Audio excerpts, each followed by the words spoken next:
So hello everybody and welcome. This is Justin and Lizzie here from Thirdspace, and we are here for another week of our unfolding many hundreds of weeks now turning towards life conversation. Welcome everyone. Welcome Lizzie.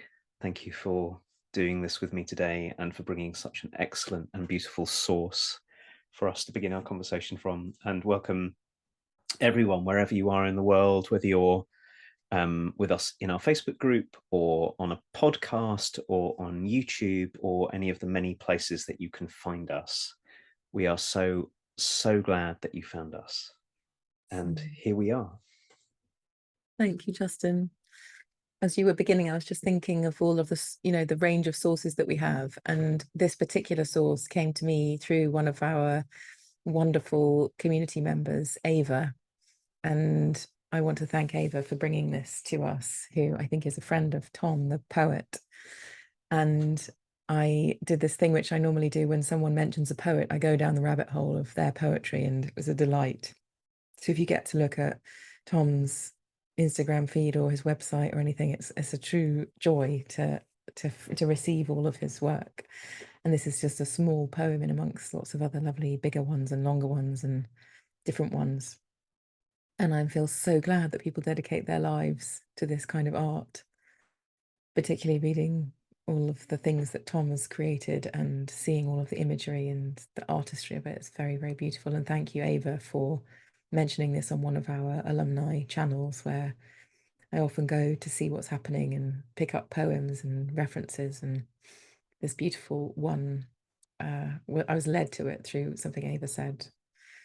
So I'm very grateful for that. And hello, Ava, if you're listening, because I know that you sometimes listen to us. So this poem is called In the Meantime by Tom Hirons, and it goes like this. Meanwhile, flowers still bloom. The moon rises and the sun. Babies smile, and somewhere against all the odds, two people are falling in love. Strangers share cigarettes and jokes. Light plays on the surface of water. Grace occurs on unlikely streets, and we hold each other fast against entropy and the struggles of our time. Life leans towards living, and while death claims all things at the end, there were such precious times between in which everything was radiant and we loved again this world.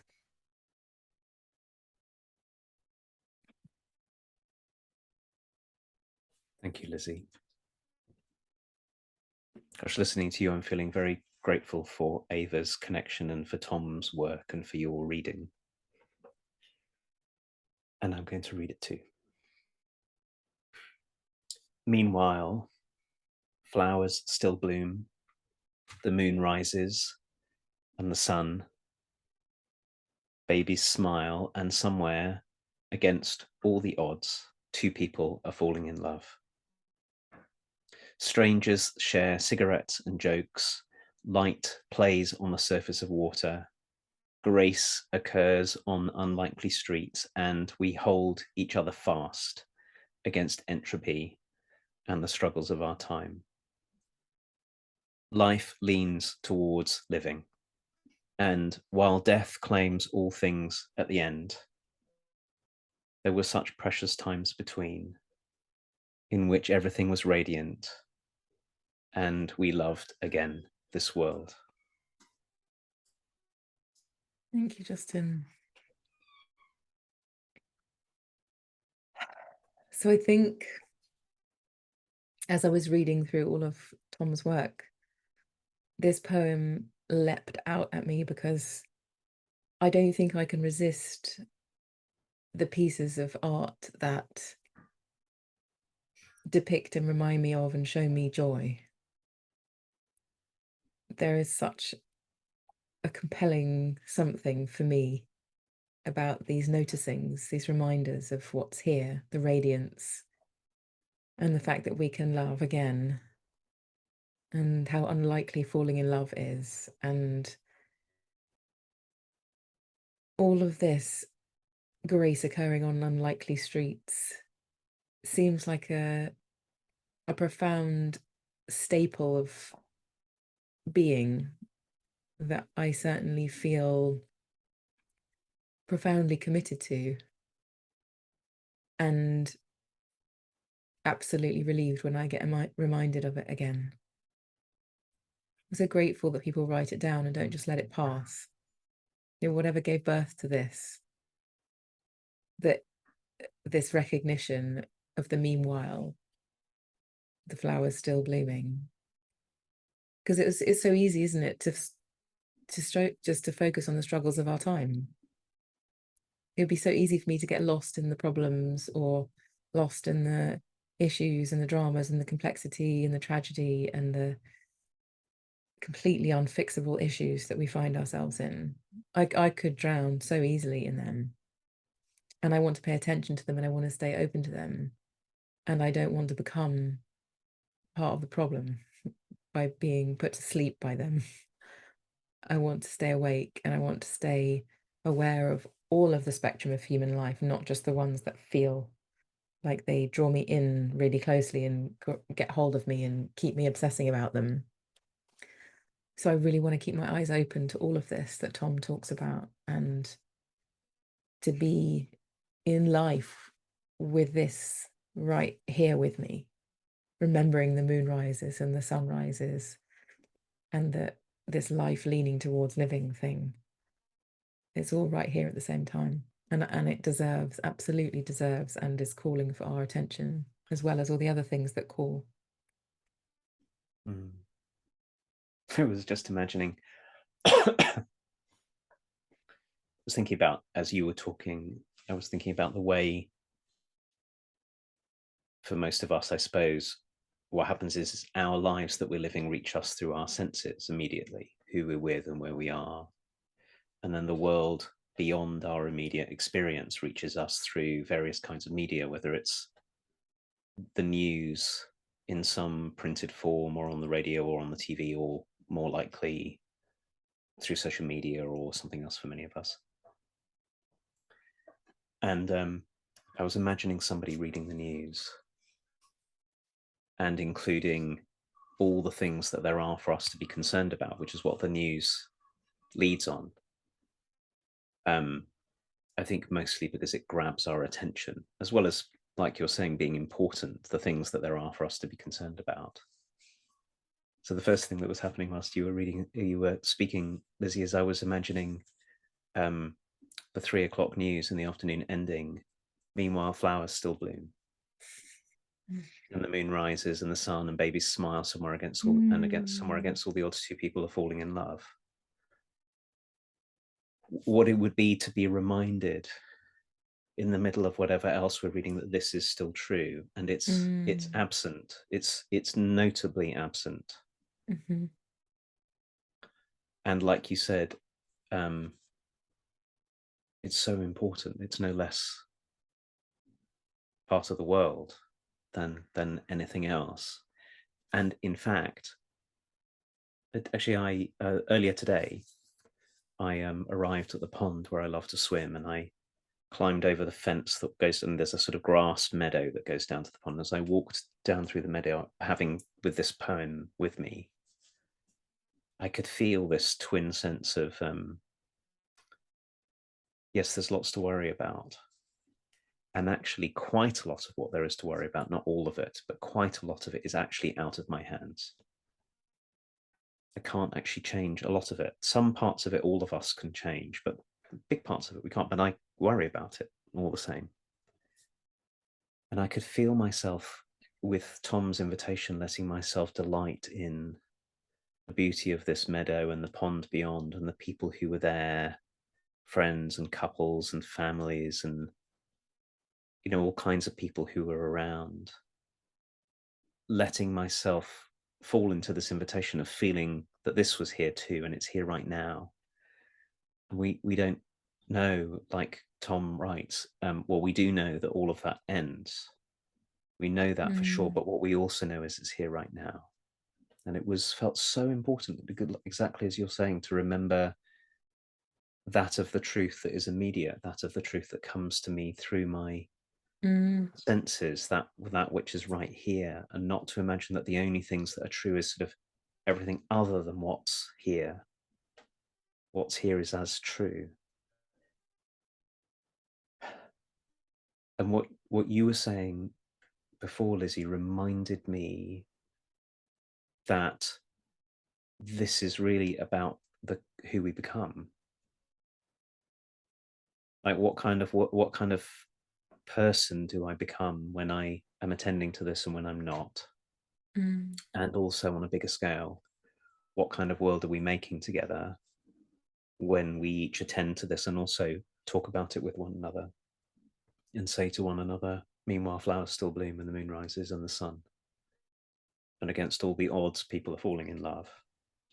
I mean, this is how we make a world. Maybe this is why our voices are coming to each other and our voices are speaking out into the world to everyone who's with us and everyone who's listening, because it's important to tell this story. Oh, that was so moving hearing you describe the 3 o'clock news, having this at the end of it. I think you just kind of articulated this huge, big, I guess it's a piece of grief that I have, that I can kind of observe what happens when I and other people near me watch the news. It's like we become so narrow and frightened and fearful and worried and kind of recycling it all. I mean, so much news is said again and again and again and again and again, which I find really troubling. And of course, there are updates, but many things are just repetition. Many things are repetition in our media. And what gets repeated versus like many times versus what gets completely entirely left out is really quite alarming, given who we are as beings and what it is that we need to feel nurtured and sustained and in hope. And I'm really up for being in contact with what's happening and the reality of happenings in the world. But when you said about this way that we absorb in our immediate surroundings through our senses what's actually happening, if you think about all of the eons in which that was all we were really receiving, and then technology and the way that we consume media and everything in the last, I don't know, I mean, I'm 42, and if I look at my small lifetime, the changes that have taken place in my reality of, having a mobile phone that with really big buttons and I had to pull the aerial out and I only turned it on when I needed to use it. And, that was and I remember getting the internet and the thing going, and had somebody having to put the phone down before you could use the internet thing, and now it's just here. It's just, like so present. It's all happened so fast, and our beings, our bodies are like playing catch up. It's such a huge, big sensory experience to be in, the quantity and the kind of quality of it as well. And then this being missed out in all of that there's no part that, there's Thought for the Day on Radio 4, which is like, oh, this is the bit I like listening to. I'll listen to this bit. That's how I feel about that. It's like, thank goodness that nugget's in there. And I feel so pleased that this is here, and also quite a lot of grief that it's not easily findable. That this kind of art, this important recognition of joy and radiance and love, is literally nowhere forefront in our mainstream reception of what gets told to us, what gets brought to us, what gets delivered to us. And it's so important. I can feel it in my being, the kind of the magnitude of remembering that against all odds, two people are falling in love. Of course they are. Like, that is what happens. Even when it feels impossible, those times, we find people, we find new friends, or we find a person to love romantically, or some serendipitousness happens about work. Like, the world is filled with connections. It's absolutely filled with them. And it's so easy to become so little and so afraid and so narrow in our thinking. And so I feel this rededication to noticing today. And many times this is what we're talking about, Justin, in turning towards life, is in that very sentence, turning towards life, turning towards the flowers as I walk around the streets and actually smelling the roses and seeing where flowers have made their way through the concrete in a pavement, or noticing the sound of laughter or a bird singing, or how a tomato's grown. Just being present to that inner circle that you were saying of what's my sensory experience now? How many times a day can I recommit to that sensory experience of being me, and also not overload my system with a heavily weighted towards things beyond my immediate sensory natural experience that I would ordinarily be having. Gosh, are you talking about technology and its impact on us? I suspect we hardly know how much it's changed us, because it's really hard to feel when we're in the midst of being changed in that way. And there's there are so many different sort of processes at work here. There's the sort of overarching cultural narrative of busyness, that to be busy is to be a person is to be busy, and performing and producing and always doing something, rather than noticing or paying attention or appreciating or receiving or welcoming or being present in the midst of something, which is all the things that Tom's words invite us into, is the being present right in the middle of the unfolding mystery and beauty that's right in the middle, meanwhile in the midst of everything. So busyness carries us away from that, and the technology adds to our busyness, because it, particularly the way it's been, the handheld technology, mobile devices that we have, how they're built to grab our attention when our attention could be somewhere else.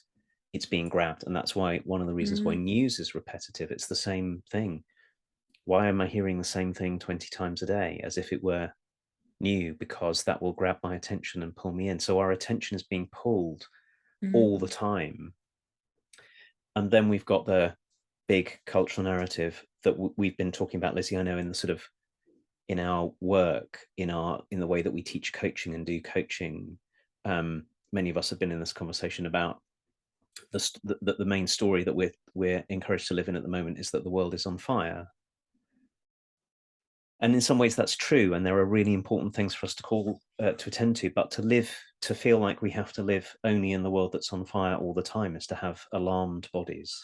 And then to have our alarm fed all the time. That's what I notice happens with me, is, oh, alarm, alarm, alarm, alarm. It's either alarm or distraction. Yeah. Alarm or distraction, alarm or distraction. And then the other one that I've been really thinking about a lot recently, and it's kind of more pernicious and harder to see, is in the last, I think particularly in the last century or so, but it's been growing for a long time, we've been taught to disregard and not trust our own senses. How many times I know I hear from sort of listening to things on the radio, people coming on, usually being given the sort of same, what's the word, respect and reverence that priests might have held in a previous age, but they'll usually be neuroscientists, and they'll say things like, the whole world we're experiencing is an illusion. There is no real world. It's all made up in our heads. We can't trust our senses. But there's a sort of background, and you have to break with all of those to be able to go, right here, right now, I'm in the world, and the world is living and breathing and blooming and flowing and opening, and all the things that Tom says, and it's radiant. None of those narratives give us any space for that. And so it's sort of no wonder also to me that voices like this are marginal, like it would be really easy to be really cynical about this and to go, oh, let's talk about the important stuff, the hard stuff. Mm. Mm. And so I can feel in me the grief that you're talking about. I can also feel in me the sort of the feeling of hope that we might also, it's so life-giving to pay attention to this. It also doesn't take very much beginning to notice, beginning to pay attention, to go, maybe this is the reason why we ought to take really deep care of one another and deep care of the world, not because we're terrified and running and distracting ourselves or getting busy all the time, but because it is extraordinary that everything is radiant and that we can love the world. Mm. Maybe to love the world as our primary commitment might have us appreciate what's here in this brief time, but also have us find ways to be less despairing and less reactionary and less, like, it seems to me it's very paying attention this way serves both the experience of our lives, but also how we might attend to our lives and how we might take care in a way that sometimes feels so far from what's possible for us when we're being told all the time that right now the story is we're all doomed and there is no future. That story, which leaves us bereft, just bereft and panicking. God, as you're talking, I'm noticing this rising thing of realizing all the ways I love the world. I really love the world. I love that bodies exist. I love that we can touch one another and feel held by another human being's arms. I love that trees are the shape that they are and the roots go down really, really far and really, really wide, and that the physics of that is such that the tree holds itself up because of its root system, and that the top, what's above the earth, is in relationship to the bottom of the earth in all kinds of different ways. I love the fact that the bin men come on a Monday morning and we wave to them and we're in relationship, and there's people doing extraordinarily excellent things in the world like that. I love the color of blue of sky and what clouds look like. I mean, I can just feel all the, I love that we have parties. I love that human beings gather with each other and move their bodies to the sound of music. I love that picnic blankets exist, that I can feel it all here. There's so many things to love. And those are the things that are frivolously just appearing right now. But like, what an inquiry to stay in. Like, what if we were asking ourselves that question more? Like, what do I love about the world? And then it grows, it has the potential to grow into, well, if I love it this much, what am I going to do about that? What am I going to do to nurture it, to respect it, to be in relationship with it in a way that safeguards it? That's really different than like being afraid and freezing and panicking and watching more news.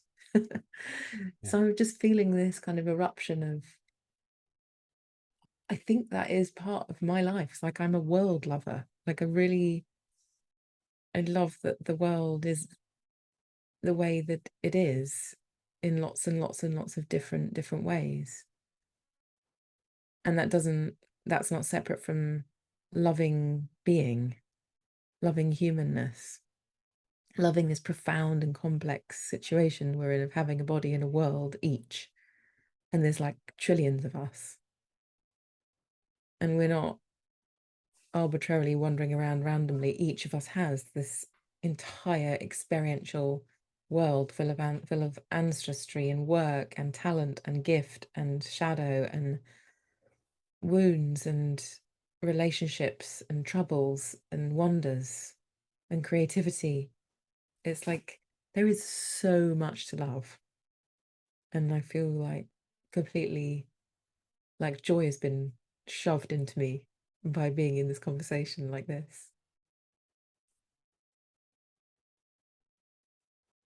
There is so much to love. And what I'm feeling as you're talking about this, as you started to list, some everyday things to love about being here and about being in the world. And particularly, Lizzie, when you talked about it's such a profound and extraordinary thing to say and to see that each of us carries an entire world with us, that our Yeah. worlds are shared and unique. And I'm feeling myself reminded, and I want to be one who reminds not just by myself, but reminds others of this. Like, what is it to teach one another how beautiful the world is? To teach one another other places to stand other than fear. To teach one another other places to stand other than frantic scrabbling. And I was thinking it was something you said earlier when you were talking again about people finding one another and about touch and about, I was thinking, and it's so hard for all of that, all of our appreciation for one another to happen when we're in a panic and in a hurry, for us to slow down enough to be here with the world. And then I got imagining, what would it be like? And I know that there are places that do this, but it's not in the center of our culture. What would happen is if we were taught this from the moment we were born and all the way through every educational, every learning setting experience we had, there were people to remind us that it's our call to really see how beautiful the world is. Instead of being told at every moment in time, you should be afraid, because if you are not good enough, the world will reject you. Which is the same place that comes from the same place as their being afraid all the time. Like, imagine what world we would make if we all attended to that and could feel it. How we would look after the neighborhoods in which we live, and how we would look after the other living beings that are non-human that are around us, and how we would take care of one another if we were coming from there. And the most amazing thing for me as I'm saying it is, it's so obvious that that's the case. It is so unlikely that there would be anything. And yet here we are, sentient, feeling, relating, attending, imaginative beings to whom things matter, and where we can create things and make things and love and fear and grieve and touch. And how was it that we forgot that that's the center of everything? That's where it starts. And yes, we have all of our difficulties in the middle of it, but they're in the middle. We've got it back to front, where the ground of everything gets marginalized, so we're not paying attention to it and even imagining that it doesn't exist.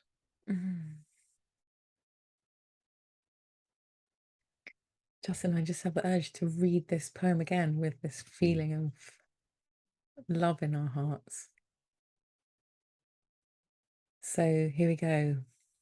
Meanwhile, flowers still bloom. The moon rises and the sun. Babies smile, and somewhere against all the odds, two people are falling in love. Strangers share cigarettes and jokes. Light plays on the surface of water. Grace occurs on unlikely streets, and we hold each other fast against entropy and the struggles of our time. Life leans towards living, and while death claims all things at the end, there were such precious times between, in which everything was radiant, and we loved again this world. Thank you, Justin. Thank you, Tom, Hirons. Thank you for everybody being here with us. And may we move forward with this in our hearts and see what our days become, because this seed of wonderfulness has been planted by Tom, and that we've taken it and grown it into a conversation. Thank you so much, Justin, for being able to be in the vulnerability of joy as well as the difficulties. It's really beautiful. And we will see you all again next week with a source that Justin's going to be choosing. And thank you so much. And just remember, you can always send our website on to people if you think it would be useful for people. We keep hearing that it's really helpful to lots of different people in different situations. So please forward this on as a link. You can go to turningtowards.life if you want to send a website, and you could also forward any of the podcasts, or you can tell people about the Facebook group. People can search for us on Facebook just by typing in Turning Towards Life in the search bar. And you can always email us, both of us, hello@turningtowards.life, or Lizzie or Justin at turningtowards.life. We'd love to hear from you. So thank you so much, and thank you, Justin. We'll see you next week. Thank you, Lizzie.